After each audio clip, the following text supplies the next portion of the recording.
Hello friends, good morning to all of you. आज हम लोग आपेक्षिक विद्युतशीलता के बारे में पढ़ने वाले हैं।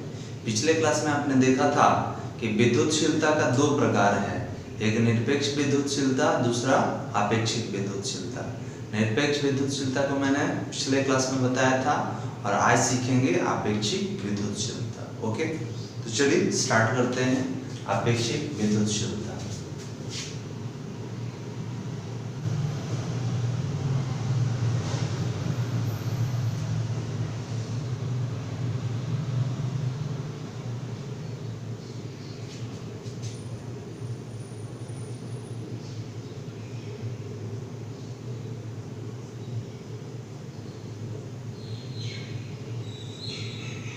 इसको आपेक्षिक पारावैल्यूकता भी कहा जाता है। इंग्लिश में क्या लिखे है?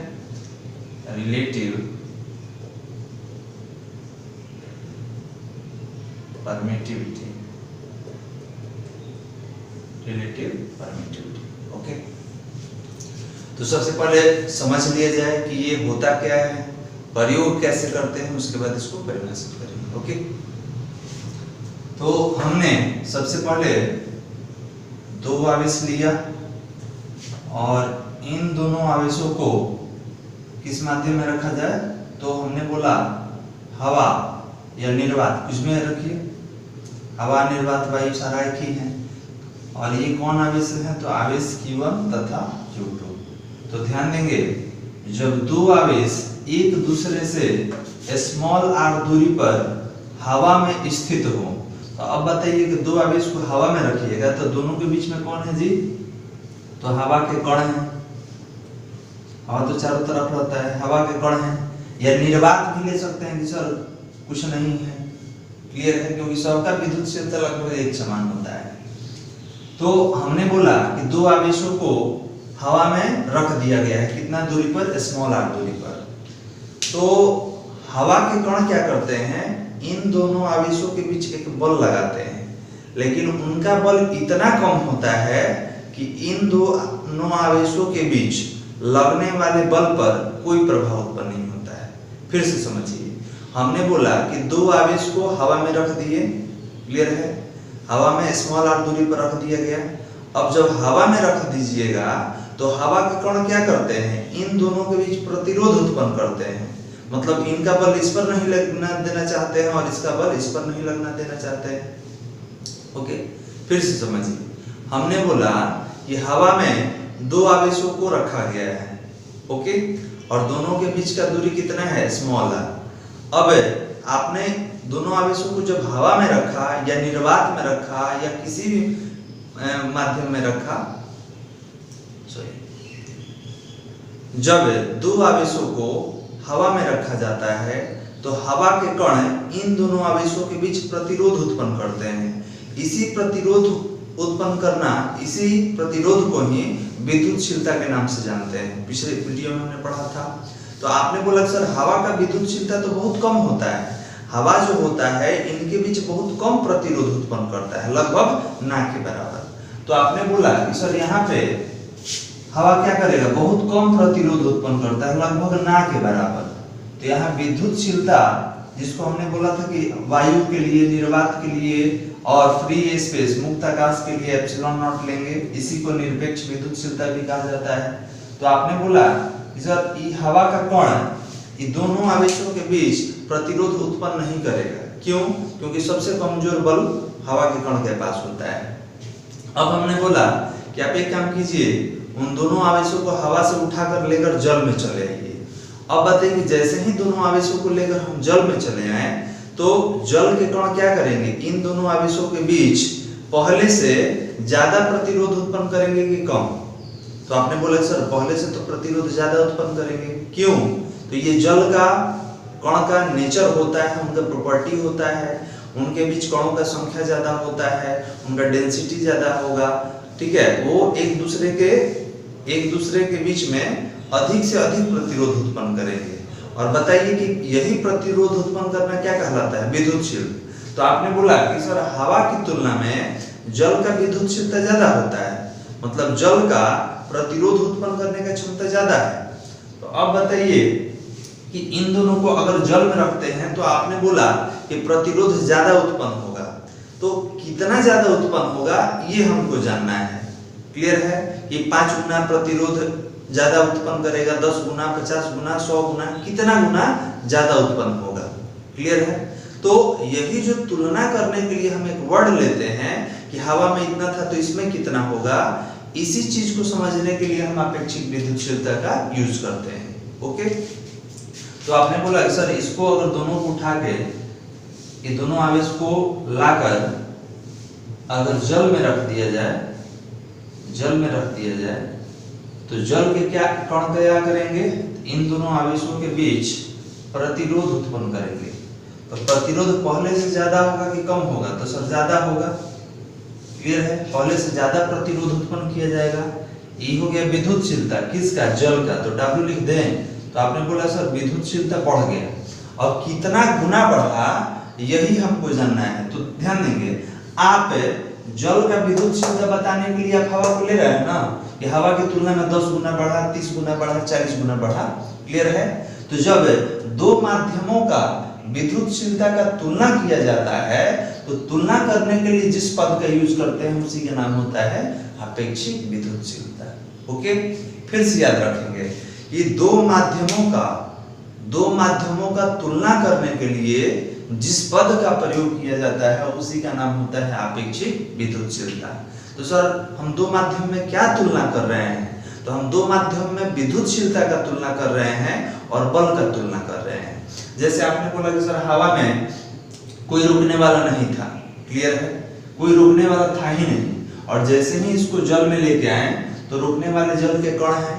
तो पहले अगर मान लीजिए प्रतिरोध 1 उत्पन्न होता था, मान लेते हैं कि 1 उत्पन्न होता था, लेकिन जैसे ही जल में लाए तो 80 गुना एक प्रतिरोध बढ़ गया, मतलब 80 प्रतिरोध उत्पन्न हो रहा है। क्लियर है। तो आपने बोला सर जो भी हवा में निर्वात में लगता होगा उसका 80 गुना बढ़ गया।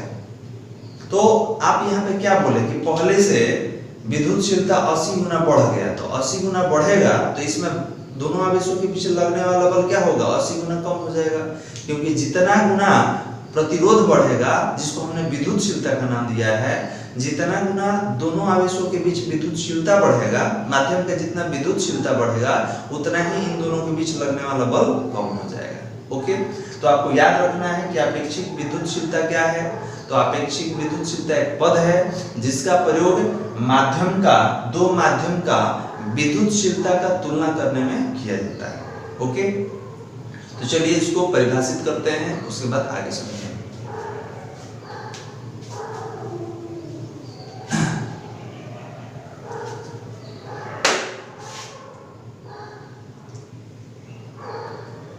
किसी माध्यम का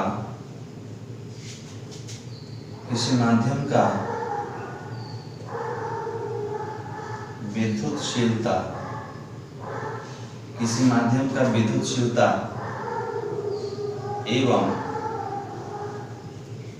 एवं निर्वात या वायु का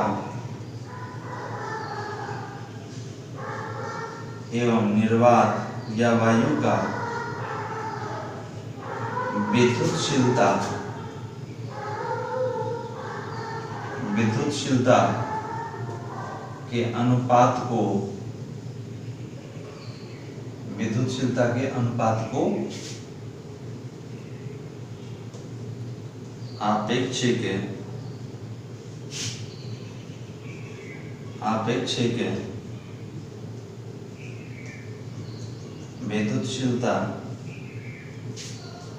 आपेक्षिक विद्युतशीलता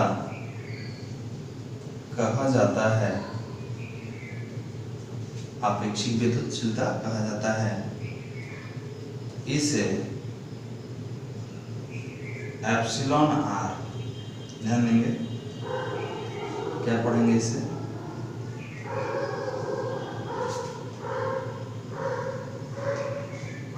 एप्सिलॉन आर द्वारा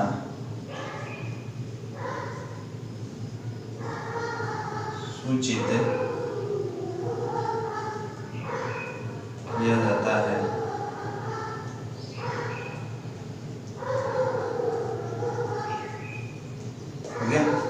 तो आपने बोला कि अपेक्षित विद्युतशीलता को कैसे सूचित करेंगे, एप्सिलॉन आर।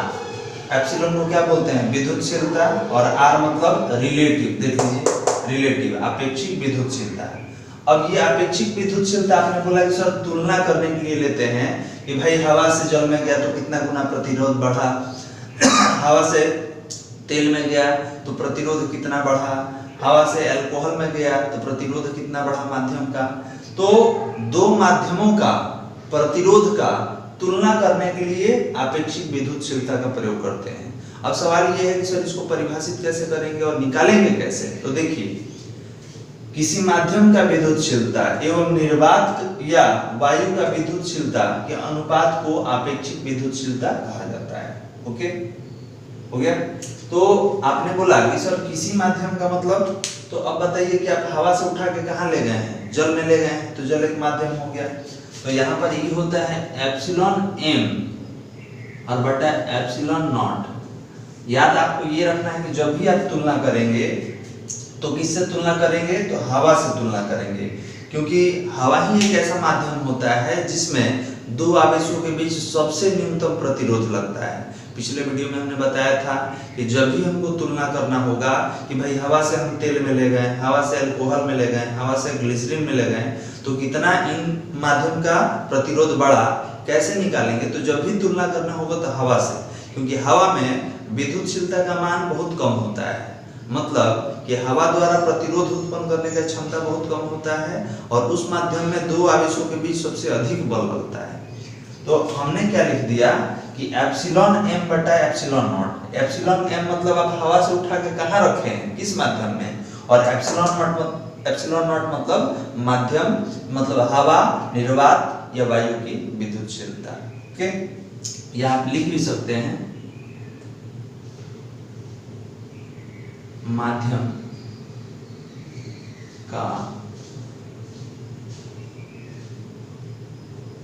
का विद्युतशीलता और नीचे निर्वात का विद्युतशीलता। तो आपको याद ये रखना है कि जब भी हम लोग अपेक्षित विद्युतशीलता निकालते हैं तो तुलना किससे करेंगे, निर्वात या वायु के विद्युतशीलता से। ओके, तो आप पहले इसको परिभाषित कर लें, उसके बाद हम आगे बढ़ेंगे। हो गया, आपने लिख लिया। तो आपको अपेक्षिक विद्युतशीलता याद कैसे रखना है, तो आपको अपेक्षिक विद्युतशीलता याद रखना है कि सर अपेक्षिक विद्युतशीलता हम कहाँ यूज करते हैं, तो दो माध्यमों का विद्युतशीलता का तुलना करने के लिए अपेक्षिक विद्युतशीलता का प्रयोग किया जाता है। ओके, और इसको निकालेंगे कैसे, तो माध्यम का विद्युतशीलता मतलब हवा से आप उठा के किस माध्यम में ले गए हैं उसका विद्युतशीलता, और नीचे भागा में निर्वात या वायु का विद्युतशीलता।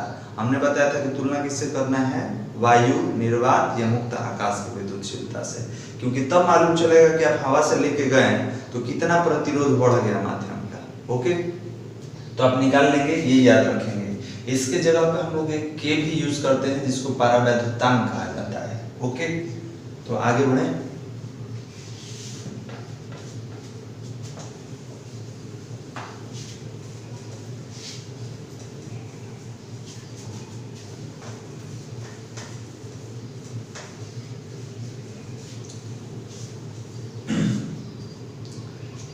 चलिए समझते हैं।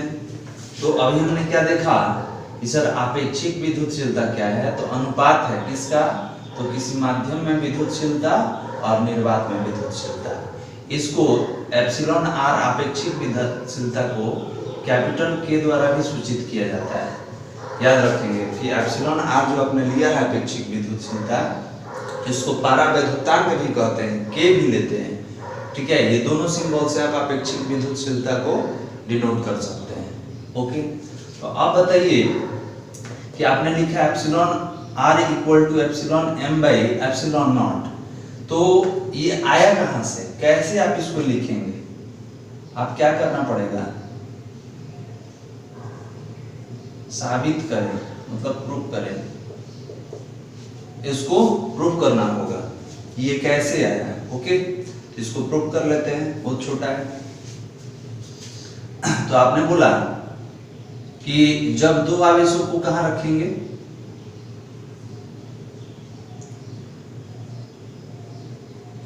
जब दो आवेश हम लोग क्या करने वाले हैं, प्रमाणित करने वाले हैं। जब दो आवेश हवा या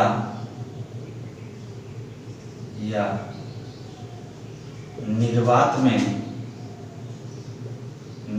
में स्थित हो, निर्वात मतलब जहां पर हवा भी नहीं रहे। ओके, तो अब देखिए हमने क्या किया, दो आवेश ले लिया, इनका नाम क्या रखा गया, Q1 और Q2। निर्वात ले लेते हैं, निर्वात मतलब इन दोनों के बीच कुछ है ही नहीं, रोकने वाला कोई है ही नहीं। तो अब बताइए, जब दोनों आवेशों को आप निर्वात में रखे हैं, या हवा भी ले सकते हैं, क्योंकि बहुत सारे विद्यार्थी बोला सर आप हवा लिखे हैं, तो हवा के कण क्या करते हैं, नहीं के बराबर बल लगाते हैं, मतलब रोकते ही नहीं। तो हमने बोला कि निर्वात ले लिए या हवा ले लिए। तो अगर हवा लीजिएगा तो हवा का भाई कण होगा, लेकिन ये कण रहे या ना रहे दोनों बराबर है। क्यों बराबर है, क्योंकि ये बल लगाता नहीं है, इसके पास इतना शक्ति नहीं है कि इन दोनों के बीच लगने वाले बल को ही रोक दे। तो आपने बोला कि सर इसके विद्युतशीलता को कैसे लिखेंगे, तो एप्सिलॉन नॉट से। अब विद्युतशीलता मतलब क्या हुआ, तो इन दोनों के बीच प्रतिरोध उत्पन्न करने का क्षमता, तो हवा का क्या होता है, बहुत कम होता है।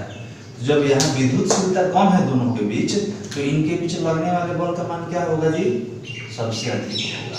तो ये चीज याद रखिएगा कि हवा में दो आवेशों के बीच सबसे अधिक बल लगता है, और बाकी किसी माध्यम में उससे कम बल लगेगा। हो गया। अब ये बल कितना होगा, तो हम लोग पढ़े हैं F बराबर 1/4 pi epsilon not Q1 into Q2 by R square. R क्या है भाई, तो ये दोनों के बीच का दूरी है, और हम क्या ले लिए, तो दोनों आवेशों के बीच का दूरी। ओके, ये किसके लिए बल यूज करें, कौन से माध्यम में, तो वायु या निर्वात में। तो यहाँ नॉट दे दे, क्योंकि यहाँ एप्सिलॉन नॉट है, इसको समीकरण कितना बना लिए, 1। अब क्या किया जाए कि फिर उसको उठा के किसी माध्यम में ले चलते हैं, तो लिखेंगे जब दो आवेश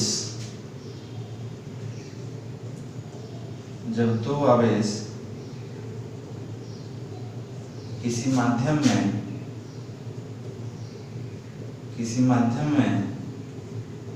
स्थित हो। अब देखिए ये दोनों आवेश को उठा के हम लाएं और किसी माध्यम में रख दिए। अब सवाल ये है कि सर किस माध्यम में रखिएगा, तो माध्यम का नाम आप कुछ भी ले सकते हैं। देखिए हम यहाँ पे केवल माध्यम लिखेंगे, जल हो सकता है, अल्कोहल हो सकता है, ग्लिसरीन हो सकता है, तेल हो सकता है, कुछ भी हो सकता है। तो ये दोनों आवेश कौन है, तो Q1 है और Q2 है, और इनके बीच का दूरी R। ध्यान देंगे दूरी को बढ़ा घटा मत दीजिएगा, दूरी अचर रखना है। क्यों, तो दूरी जहां बदलेगा तो फोर्स, आप ये नहीं कहेंगे कि सर हवा में 1 गुना फोर्स था, पानी में गया तो 10 गुना बढ़ गया। ओके, तो दूरी को हमेशा क्या रखना है, अचर रखना है इसमें। अब समझिए यहां से दो आवेशों को हम कहां लेकर आ गए, तो किसी माध्यम में लेके आ गए, कोई भी माध्यम हो सकता है, किसी माध्यम में लेकर आ गए। अब जैसे ही आप माध्यम में लेके आइएगा तो माध्यम के कण क्या करेंगे, पहले से ज्यादा प्रतिरोध उत्पन्न करेंगे कि कम करेंगे। तो आपने बोला कि सर सबसे कम प्रतिरोध तो हवा में होता है, बाकी किसी माध्यम में ले जाएंगे तो इनके बीच उत्पन्न होने वाला प्रतिरोध बहुत ज्यादा रहता है। मतलब ये क्या करेगा, तो Q1 और Q2 के बीच लगने वाले बल को कम करेगा।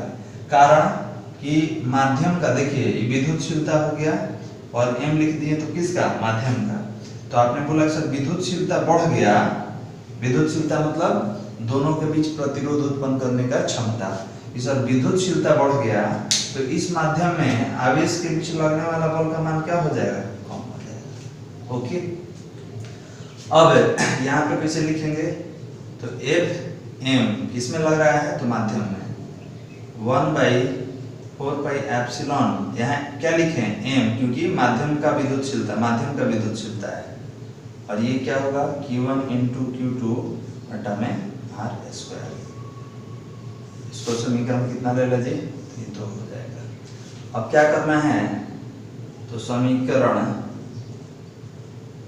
1/2, 1 में 2 से भाग दे दीजिए। तो 1 कितना है हमारा, तो 1 है F0/Fm। 1 का वैल्यू 1/4πε0 Q1 × Q2 बटा में R², और नीचे 1/4πε0 m गुने Q1 × Q2 बटा में R²। अब बताइए कुछ कट रहा है, बिल्कुल कटेगा, 4π से 4π कटेगा, ये पूरा से पूरा कट गया। तो क्या बचा हमारे पास, तो आपने बोला कि बचा सर 1/ε0 और 1/ε m, 4 गो है जी। तो 1/ε0 ये कहाँ चला जाएगा, ऊपर ε m बटा में 1। अब इसको ठीक कर लिया जाए, तो F0 बटा में Fm बराबर कितना है, तो ये है ε m बटा में ε0। अब देखिए यही ना अनुपात है, और इसी अनुपात को क्या बोलते हैं, अपेक्षिक विद्युतशीलता। कैसे लिखेंगे, εr से या k से भी लिख सकते हैं। समीकरण 3 हो तो गया। तो यही हमको प्रूव करना था, प्रमाणित करना था। क्लियर है कि कहाँ से आ गया, क्योंकि आपके दिमाग में आएगा सर कैसे आप अपेक्षित विद्युतशीलता निकालते हैं। तो देख लीजिए, हम क्या करते हैं कि दोनों माध्यमों में लगने वाले बल का तुलना करते हैं, और जो अनुपात आएगा विद्युतशीलता का उसी को क्या बोलेंगे, अपेक्षित विद्युतशीलता। ओके, तो आप इसको लिख लीजिए, इसके बाद आगे बढ़ेंगे।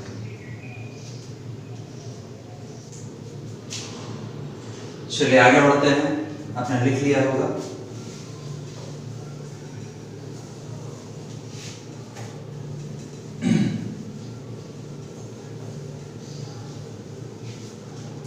तो आगे नोट 3 से एक रिलेशन लिखा जाए।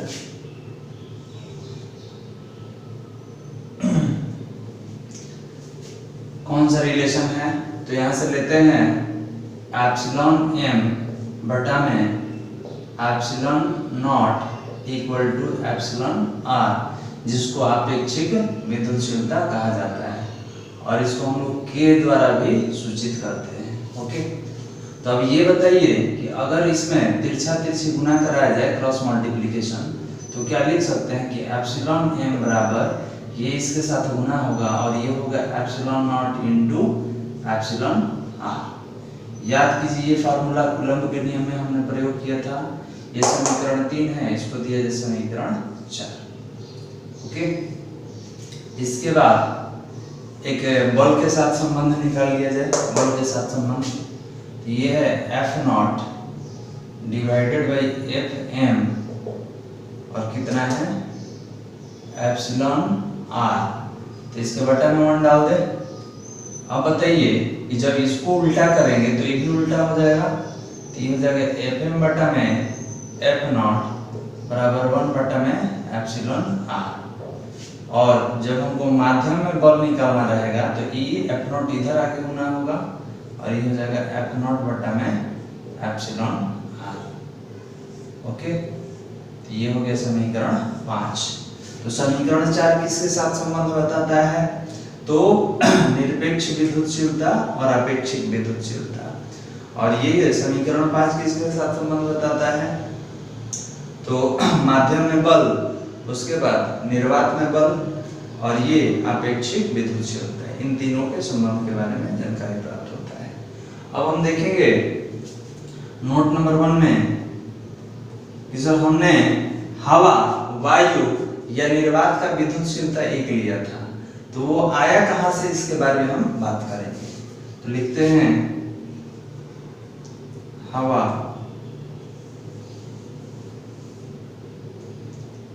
उसके बाद निर्वात एवं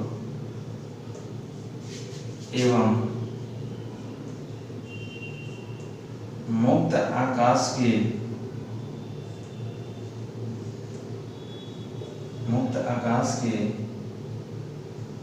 विद्युतशीलता।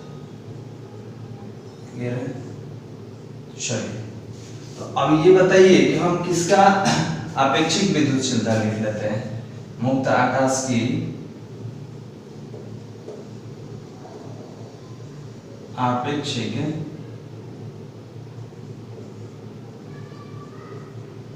यहाँ पे आपेक्षिक विद्युतशीलता।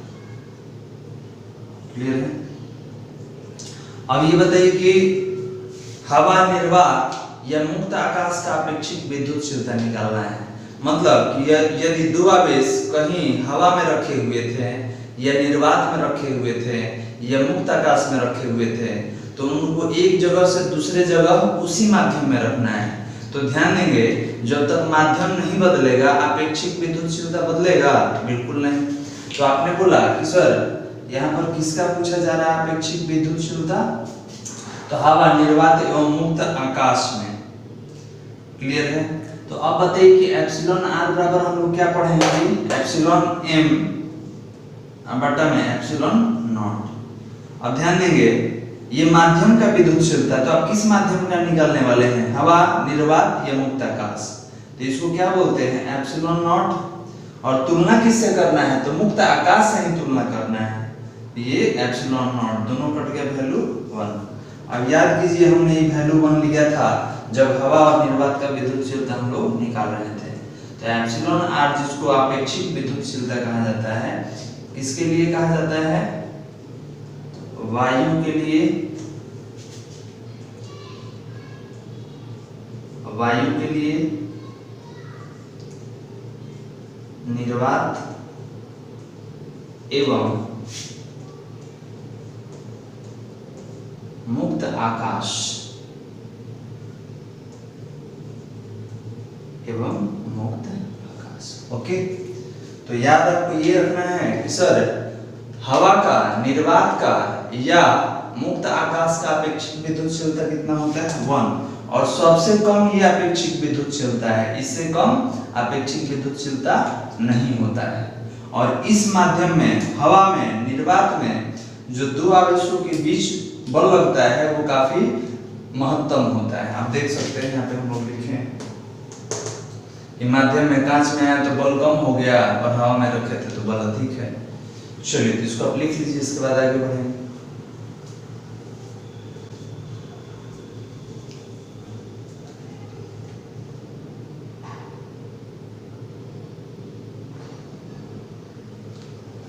चलिए, आपने लिख लिया, आगे बढ़ते हैं।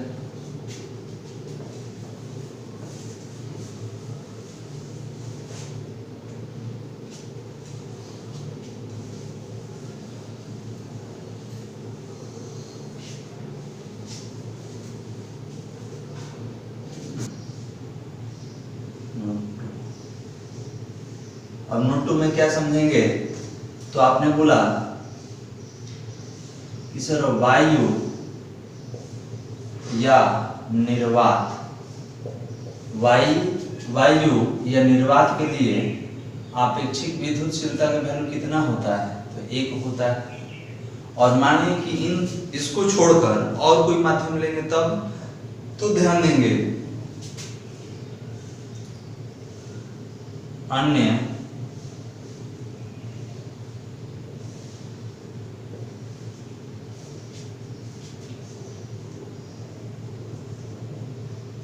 माध्यम के लिए आपेक्षिक विद्युतशीलता कितना होता है? Greater than. आप बोले कि पानी में लेके चले गए, अल्कोहल में लेके चले गए, कांच में लेके चले गए, आप कहीं भी लेके जाइएगा, ध्यान देंगे यहाँ लिखा हुआ कि अन्य माध्यम के लिए, मतलब हवा को छोड़कर और कोई माध्यम लीजिएगा तो उसका जो आपेक्षिक विद्युतशीलता होगा वो 1 से ज्यादा होगा। इसका मतलब कि सबसे कम विद्युतशीलता किसका होता है? हवा का होता है, इससे कम नहीं होगा। और ये कौन विद्युतशीलता है? तो आपेक्षिक विद्युतशीलता EI। ओके, अब आपसे कहा गया कि इसका मतलब क्या है सर, तो इसका मतलब ये है कि आपेक्षिक जो विद्युतशीलता होगा ये हमेशा एक से बड़ा बराबर होगा। तो बराबर कब होगा, देखिए इसको बंद कीजिएगा तो बराबर कब होगा, तो हवा के लिए बराबर होगा, और बराबर हटा दीजिए तो ये बड़ा है। ध्यान देंगे बराबर कब होगा, तो जब माध्यम हवा या निर्वात लीजिएगा तब बराबर, और कोई अन्य माध्यम लीजिएगा तो क्या होगा, ये बड़ा होगा। तो याद ये रखना है, ये ऑब्जेक्टिव के लिए बहुत ही महत्वपूर्ण है कि सर ER का वैल्यू, आपेक्षिक विद्युतशीलता का वैल्यू हमेशा एक से बड़ा रहेगा या बराबर रहेगा। कोई बोल देगा कि आपेक्षिक विद्युतशीलता का वैल्यू 0.45 है तो एकदम काट देंगे, आंख बंद करके इसको गलत काट देना है। क्यों, क्योंकि एक से छोटा होगा ही नहीं। क्लियर है। अभी हम और कुछ लिख देंगे धातु का विद्युतशीलता, लेकिन आपको ये याद रखना है कि एक से कम नहीं होगा कभी भी, एक से ज्यादा होगा लेकिन कम नहीं होगा। ओके, चलिए इसको लिख लीजिए नोट नंबर 2 में। और इसके बाद एक नोट और लिख दे रहे हैं, नोट नंबर 3, कुछ धातु का विद्युतशीलता हम लिख दे रहे हैं जिसको आप याद रखेंगे। जैसे एक नंबर में लिख दे रहे हैं वायु या निर्वात, वायु या निर्वात, इसका विद्युतशीलता, आपेक्षिक विद्युतशीलता कितना होता है, 1 होता है। इसके बाद 2 नंबर में ले रहे हैं मोम, मोम को वैक्स कहा जाता है। मोम का विद्युतशीलता कितना होगा, आपेक्षिक विद्युतशीलता कितना होगा, 2 होगा। 3 नंबर में लेते हैं कांच, कांच का अपेक्षिक विद्युतशीलता कितना होगा, तो एप्सिलॉन आर बराबर, ये 3 से 4 के बीच में होता है। और ध्यान देंगे आपेक्षिक विद्युतशीलता जो होता है वो तापमान से प्रभावित तो होता है, मतलब उसको किसी भी माध्यम को अगर गर्म कर दीजिएगा तो उसका विद्युतशीलता चेंज हो जाता है। तो याद ये रखना है कि आपेक्षिक विद्युतशीलता ताप से, टेम्परेचर से प्रभावित होता है।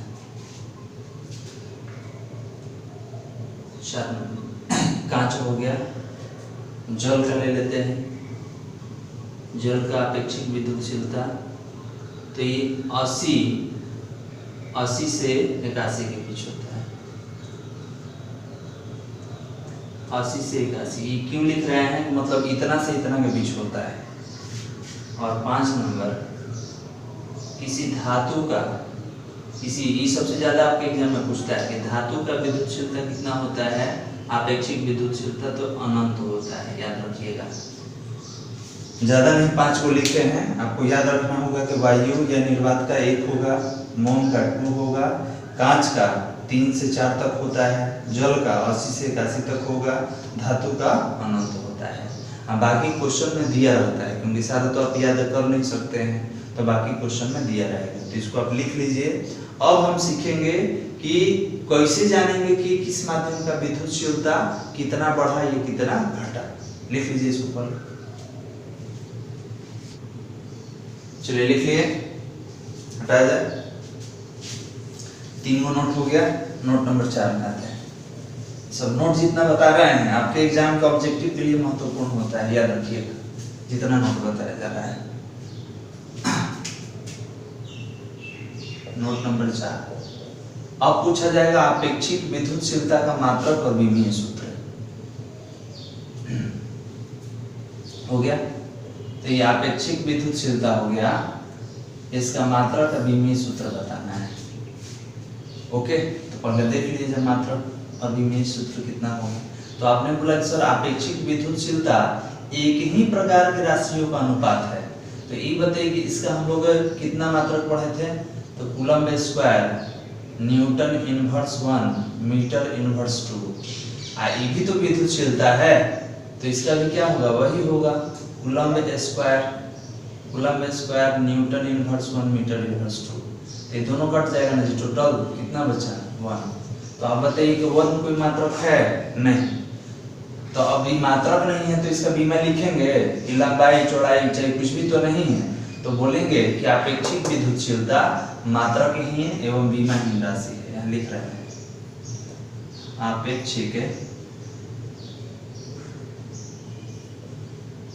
आपेक्षिक विद्युतशीलता अपेक्षिक विद्युतशीलता मात्रकहीन एवं बीमाहीन राशि है। कैसा राशि है भाई? तो मात्रकहीन और बीमाहीन, ना इसके पास मात्रक है ना बीमा है। कारण क्या है? तो कारण ये है कि सर यह एक ही प्रकार की राशियों का अनुपात है, मतलब माध्यम का विद्युतशीलता, निर्वात का विद्युतशीलता। तो ये दोनों तो आखिर विद्युतशीलता है, तो दोनों का मात्रक कट जाएगा तो एक हो जाएगा। क्लियर है? तो अगर जब भी पूछा जाए तो आप बोलेंगे कि अपेक्षिक विद्युतशीलता जो है मात्रकहीन एवं बीमाहीन राशि है। हो गया? लिख लीजिए इसको भी, इसके बाद आगे क्वेश्चन करेंगे। चलिए लिख लिए।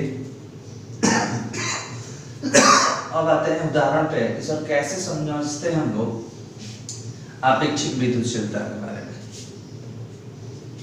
तो हमने लिखा, एक एग्जांपल दे रहे हैं, समझिएगा। यदि जल का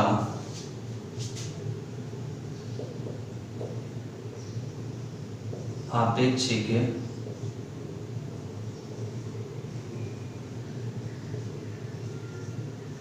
विद्युतशीलता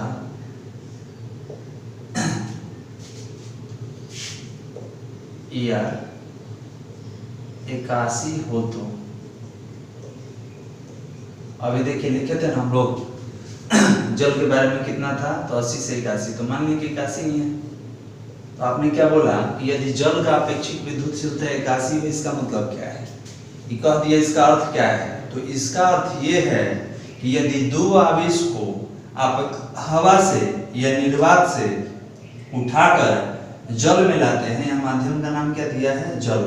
यदि जल में लाते हैं तो पहले की तुलना में यहाँ पर 81 गुना प्रतिरोध बढ़ जाएगा। क्लियर है? कि हवा में जितना भी प्रतिरोध लग रहा था, प्रतिरोध समझ में आ रहा है ना, कि दो आवेशों के बीच कणों द्वारा उत्पन्न प्रतिरोध, तो हवा में जितना भी प्रतिरोध लग रहा था उसका 81 गुना बढ़ जाएगा प्रतिरोध। कहाँ पर? जल में। तो इसका मतलब E होता है। क्लियर है? इसको थोड़ा निकाल के समझते हैं। तो अभी सूत्र आप क्या लिखे थे कि एप्सिलॉन R बराबर एप्सिलॉन M बटा में एप्सिलॉन नॉट, लिखे थे ना जी। तो अब बताइए कि एप्सिलॉन R बराबर माध्यम कौन है? तो जल है। तो जल के लिए W लिख दे वाटर एप्सिलॉन नॉट। इसका वैल्यू कितना है? 81। आई कितना है? एप्सिलॉन W बटा में एप्सिलॉन नॉट। तिरछा गुना कीजिए तो इसमें गुना होगा, तो एप्सिलॉन W बराबर कितना? 81 गुने एप्सिलॉन नॉट। निकल गया। अब इसका अर्थ क्या है कि जल का जो विद्युतशीलता होगा वो वायु या निर्वात का विद्युतशीलता का 81 गुना होगा। क्लियर है? इसका अर्थ ये है कि जब निर्वात या हवा से दोनों आवेश को लाके अगर जल में रख देंगे तो इनके बीच उत्पन्न प्रतिरोध जो है पहले की तुलना में कितना गुना बढ़ जाएगा? 81 गुना। तो अब बताइए कि अगर प्रतिरोध 81 गुना बढ़ गया तो बल क्या होगा? 81 गुना कम हो जाएगा। पढ़े ना जी कि अगर विद्युतशीलता बढ़ा तो बल घटेगा, तो जितना गुना ही बढ़ेगा उतना गुना घटेगा। लेकिन यहाँ कंडीशन है कि आप दूरी नहीं बदलिएगा। ये नहीं कि R था तो R प्लस X, मतलब अगर इनके बीच 10 सेंटीमीटर का दूरी था तो 20 कर देंगे। क्लियर है? ये दूरी अचर रहेगा तभी बराबर गुना में बढ़ता घटता है। अगर दूरी को अचर कर दीजिएगा तो आपने बोला कि सर विद्युतशीलता जल का 81 गुना बढ़ गया, तो जल में इन दोनों आवेशों के बीच बल कितना घट जाएगा? 81 गुना घट जाएगा। लेकिन दूरी बदल दीजिएगा तो बल ज्यादा भी घट सकता है। ओके तो आप समझ गए होंगे कि अगर बोले कि जल का अपेक्षिक विद्युतशीलता 81 है, इसका मतलब क्या कि जल में हवा की तुलना में इनके बीच लगने वाला प्रतिरोध कितना गुना बढ़ गया है? तो 81 गुना बढ़ गया है। तो ये निकालने का तरीका है, और इसको देख के आप हमेशा समझ जाएंगे कि सर जल का जो विद्युतशीलता है वो वायु या निर्वात का कितना गुना है? 81 गुना। तो आप लिख लीजिए, एक दो एग्जांपल और करेंगे।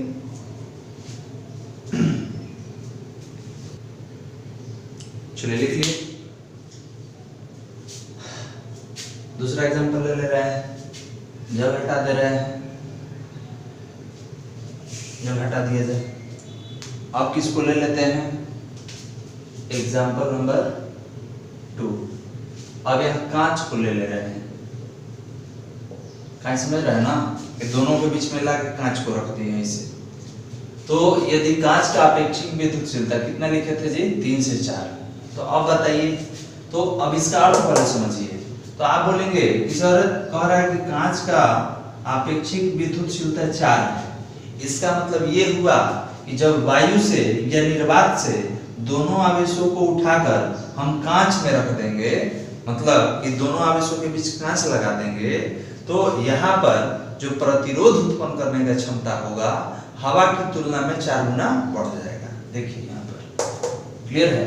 तो किसी भी माध्यम का अगर अपेक्षिक विद्युतशीलता देता है कि इतना है, तो आपको समझ जाना है कि उस माध्यम में जो प्रतिरोध उत्पन्न करने का क्षमता है उतना गुना बढ़ गया है। इसको कैसे करेंगे, तो यहाँ से बदल दे रहे हैं। आपने बोला सर माध्यम क्या ले लिए हैं, कांच लिए हैं, कांच को इंग्लिश में ग्लास बोलते हैं जी। कितना है 4, तो कितना हो गया एप्सिलॉन जी बटा में एप्सिलॉन नॉट, यही निकालना है।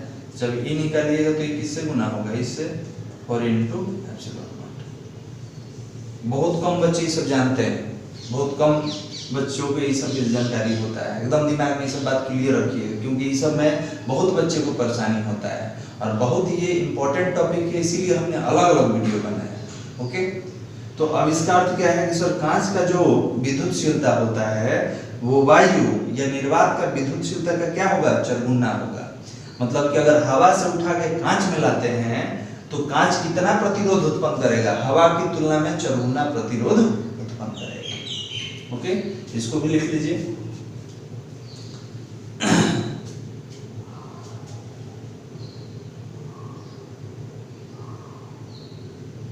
हटा दिया जाए।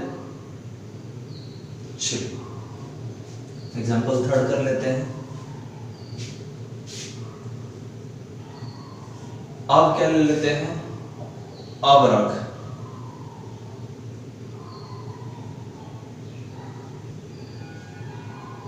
अवरक का कितना हो सकता है, 7 हो सकता है। और घबराने वाला बात नहीं है, आपके क्वेश्चन में विद्युत अपेक्षिक विद्युतशीलता का मान दिया रहेगा। 2-4 है जिसको आप केवल याद रखेंगे। ओके, अवरक ले लेंगे। अवरक जो नहीं जानते होंगे ध्यान देंगे, होली में जो अबीर हम लोग यूज करते हैं, जो चमकता है, जिसको मीका कहा जाता है, वही अवरक है। ये विद्युत का सुचालक होता है, इसलिए बहुत जगह इसका हम यूज करते हैं। अब देखिए आपने क्या ले लिया, अवरक ले लिया। तो अवरक का विद्युतशीलता, अपेक्षिक विद्युतशीलता कितना है, 7 है। इसका अर्थ ये है कि अवरक में जब हम आवेश को लाते हैं, कहां से, हवा से, कि सर हवा से उठा के अगर अवरक में ले जाके हम लोग रखते हैं दोनों आवेशों को, तो प्रतिरोध उत्पन्न करने की क्षमता कितना गुना बढ़ जाएगा, 7 गुना पहले से बढ़ जाएगा। तो अब देखिए यहाँ रखिए 7, और यहाँ पे जी से ग्लास था ना जी, इसको इंग्लिश में मीका कहते हैं। तो यहाँ MICA, मीका मतलब अवरक होता है। तो 7 बराबर एप्सिलॉन मीका, मीका मतलब अवरक, एप्सिलॉन नॉट। तो एप्सिलॉन किसका निकालना है, अवरक का। मीका बराबर कितना, 7 गुने एप्सिलॉन नॉट। ओके, इस अवरक का जो विद्युतशीलता होगा वो हवा का विद्युतशीलता का कितना होगा, 7 गुना अधिक होगा। क्लियर है। तो ये सारा उदाहरण है जिससे आप समझ सकते हैं। हाँ, धातु वाला जरूर याद रखेंगे, धातु वाला बहुत बार आपके एग्जाम में पूछा गया है कि धातु का अपेक्षित विद्युतशीलता बताइए कितना होता है।